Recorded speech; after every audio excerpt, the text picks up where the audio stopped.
Possible જ નથી કે હું કે ડોળું ફોડું નહીં. એકદમ ખબર નહીં, કલરમાં બી લોચો લાગે છે.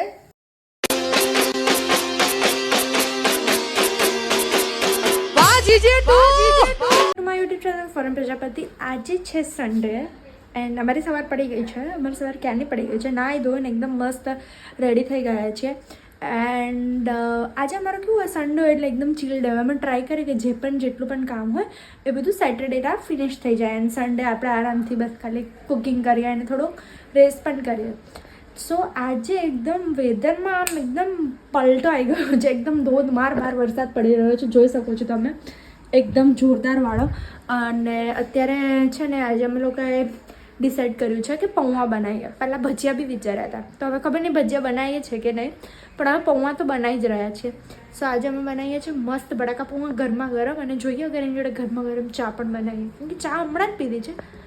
But still let's see. I have decided કે અમે ભજીયા પણ બનાવીશું. બટાકાને એકદમ પેલા પતલી ચિપ્સ કરીને જે ભજીયા બનાવીએ ને એવા પણ.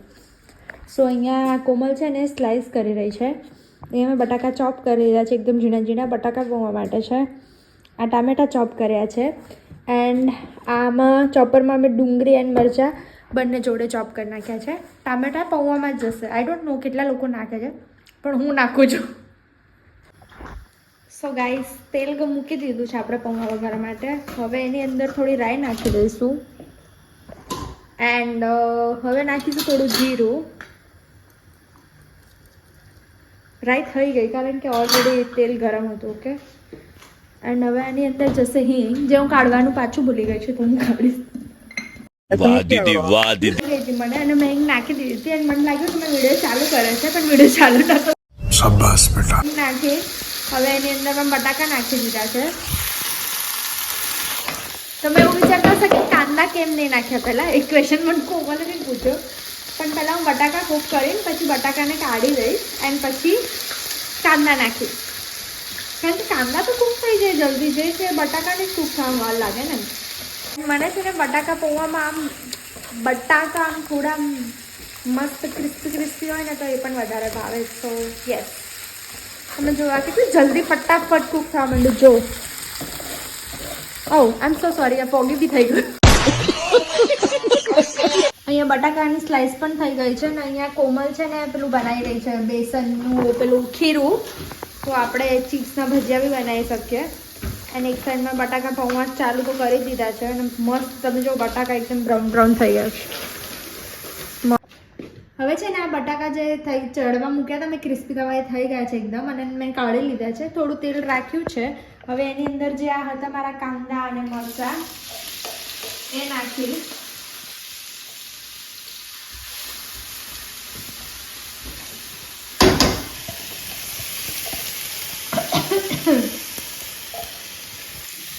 આની અંદર છે ને થોડું મીઠું પણ નાખી દઈશ એટલે ફટાફટ કાંદા ચડી જાય.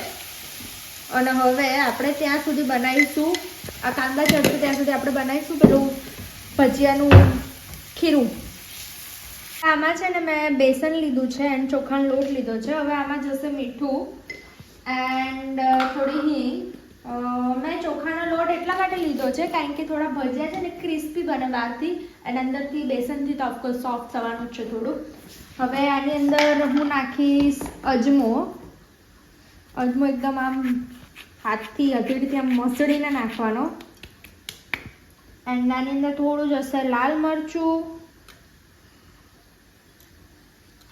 હળદર, ધાણા જીરું. That's it. અને હવે આની અંદર પાણી નાખીને આપણે મસ્ત મિક્સ કરીશું.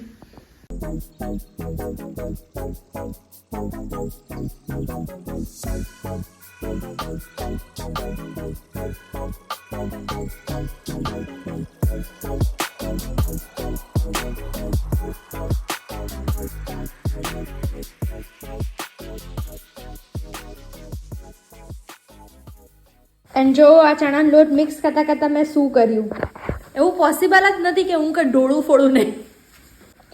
આ જો મેં બેસન મિક્સ કરી દીધું છે એન્ડ એને બસ આટલું પતલું રાખવાનું, બહુ વધારે પતલું નહીં કરવાનું, થોડુંક જાડું રાખવાનું, મીડિયમ કરવાનું. એટલે એમ ખોલી ગયા છે હવે.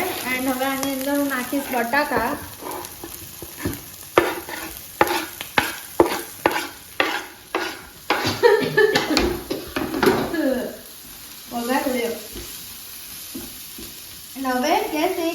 ધીમો કરી નાખ્યો છે. અને હવે આની અંદર હું થોડો મસાલો કરી દઈશ.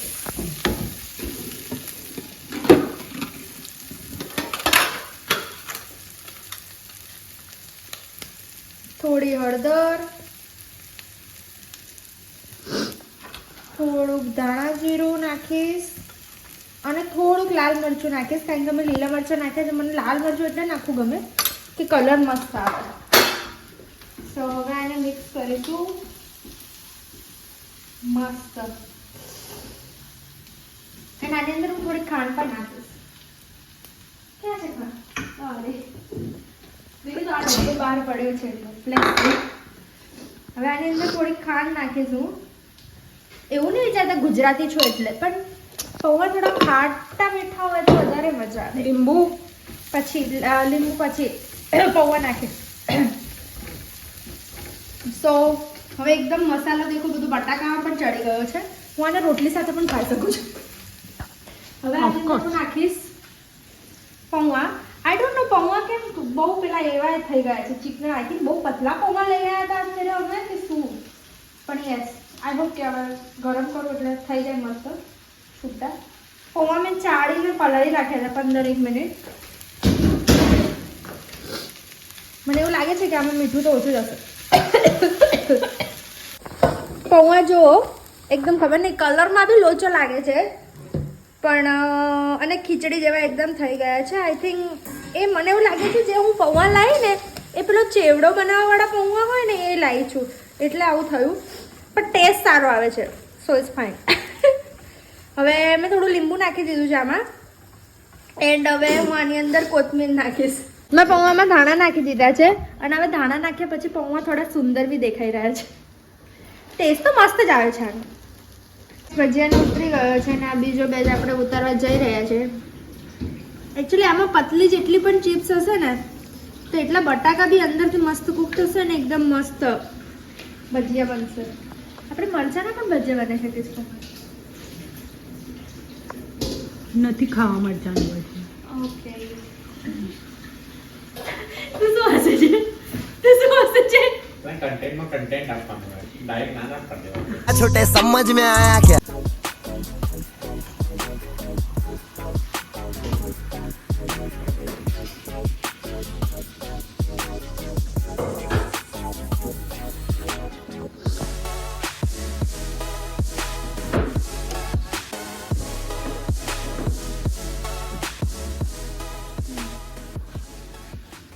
યસ ગાઈઝ, અમે લોકોએ બસ હમણાં છે ને બટાકા ભજીયા અને બટાકા પૌવા મસ્ત આમ એકદમ ફૂલ બધું ખાઈ લીધું છે. એન્ડ અત્યારે ઓલરેડી 3 વાગી બી ગયા. ખબર નહીં ટાઈમ એટલો ફટાફટ જાય છે કે આમ ખબર જ નથી પડતી. સન્ડે પૂરો બી થઈ ગયો બોલો. મને તો એવું લાગે હમણાં જ તો ચાલુ થયો હતો. પણ યસ, સન્ડે પૂરો થઈ ગયો છે. હવે કાલથી એઝ યુઝ્યુઅલ રૂટીન ચાલુ, કાલથી જોબ ચાલુ. એન્ડ હવે થોડો આરામ કરી લઈશું અને પછી પાછું 5 વાગે ઉઠીને પાછું સાંજનું જમવાનું બનાવો. સો બસ આજના બ્લોગમાં બસ આટલું જ હતું. ઇફ તમને આ બ્લોગ ગમ્યો હોય તો do not forget to like, share and subscribe my channel. And ફરી મળીએ નવા બ્લોગ સાથે. Thank you for watching.